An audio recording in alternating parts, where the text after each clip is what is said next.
Hey, what's up, everybody? I'm just showcasing real quick here some of the, I'll say improvements we made, but in short, this trailer was had a fire, and I redid most of the interior and exterior. So I'm just going to try and showcase real briefly what we've done both to improve it, and you'll just be able to see some of the rebuilds here.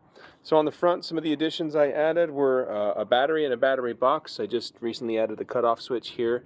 The battery feeds the LED lights on the inside, so it doesn't have to be connected to the vehicle to have power. We also have some USB plugs and stuff in there. Let me take you around and I'll show you what we've done here. This is a 14-foot long by about 7.5 tall, 7.5 wide enclosed trailer that I've converted to a camping trailer. It does not have plumbing, running water, anything like that. It's just the basic electrical components that I just mentioned, and beds, primarily because I have 5 kids and 2 dogs, and we try to all sleep comfortably in here. So my last few videos I posted, I didn't really go into how some of these were created. So I want to take just a minute. It's going to get dark here for a second, sorry. I want to show how these were created. Forgive me because I'm going to have to hold the phone as I do so. But so I built these shelves out of 1.5-inch angle iron with just a right angle at each of the 4 pieces, length and width wise. And then this wire mesh that you see is really just one of those horse panels, 2-inch by 4-inch holes that you can get from Tractor Supply. So they're around $100, but I made 4 beds out of 1 panel, so that wasn't bad at all. That comes down to about $25 per base, plus the angle iron. They're about $50 a bed. So the side pieces here, this is just a tall piece of 1.5-inch square tubing to kind of match the length and height of the angle iron I was using. Of course, I painted it all black to make it look a little nicer. And then I struggled a little bit the first time around with the hinges, but what I did here is because I only have 1/2-inch plywood on the sidewalls that I installed last month, or a month and a half ago. Yeah, it was last month, I think. I wanted a little more thickness because this is really what's holding 1/2 of the bed up. And so before I installed these hinges, I welded the half to the bed, so that's a weld around the edges. And then the other half I just screwed into the wood, but I added a 3/4 inch piece of 1x3. Mounted that directly. Each of these screws goes directly into one of my beams, my studs. So that's not going anywhere. And then these screws, you can stick with the ones they come with, but they're kind of short, or you can get long, just use longer ones and go through both pieces of wood, and that's pretty darn strong. So I really like this design because when it folds down, I just have the 2 side pieces and it folds up nearly flush with the side. I've seen other designs where they built kind of a mounting frame at the bottom to stick out like 6 inches, and then you can keep your mattress inside each one.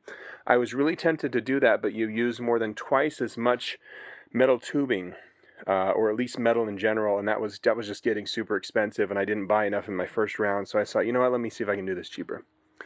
So that's how I built those, and then these metal tubing pieces are just attached with a screw here and a screw here. Just 2 screws that go through both the tubing and the frame. They have to be equidistant from the edge of the bed, and there's a few videos I can share about that. The back shelf is built a little bit differently. One, because I wanted it light, and so it's just a piece of wood on top of a aluminum angle iron frame. I said angle iron, but it's aluminum angle. And then this one, the strength of it comes both from being attached at a right angle, I think it's a 90-degree angle to the ceiling. Maybe that's a 45-degree angle to the ceiling. So that's a 45, and these are 90 that go straight up into my ceiling beams. And so really the strength of the bed comes from those 2. These other 2, if I'm not putting anything on the shelf and I just lay it down, those always stay attached. And then when it lays down, if I have this, for example, folded up, I usually don't have these ones attached until I lay it down, and then I put both of those on to give it the strength that it needs.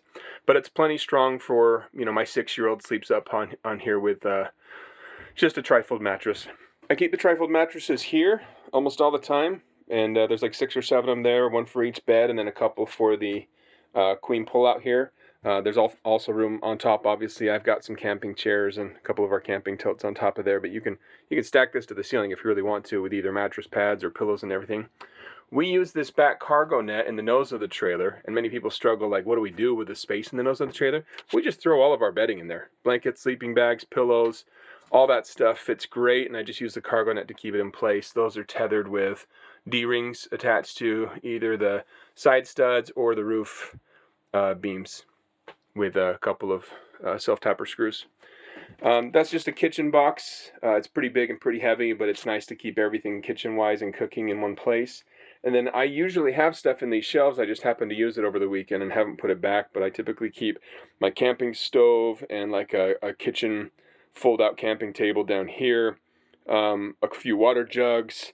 I've got one in here, but we usually have 3 or 4 that we take for 2 or 3 day camping trips, a propane tank, and a heater. And then I keep up here, this is our full-size 12x12 canopy. That's a little pop-up canopy. Those are super cool. I love those. They take less than a minute to set up, and we use that for our toilet, our facility, you could say. When we go camping, we set it up right behind the trailer. We point the door of the trailer towards, the campfire and everyone else we're camping with, and then behind the trailer we put the pop-up canopy and a little portable toilet inside of it, which works really well for us. This is just some roasting sticks and table and stuff, but this is kind of our camping setup.